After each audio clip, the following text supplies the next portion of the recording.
بسم الله الرحمن الرحيم. والسماء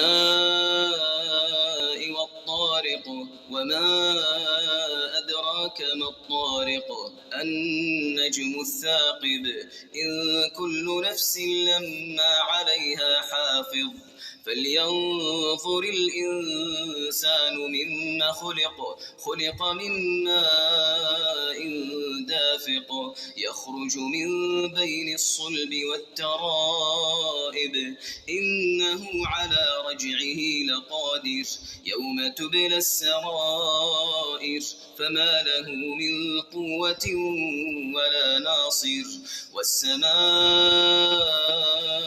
ذات الرجع والأرض ذات الصدع إنه لقول فصل وما هو بالهزل إنهم يكيدون كيدا وأكيد كيدا فمهل الكافرين أمهلهم رويدا.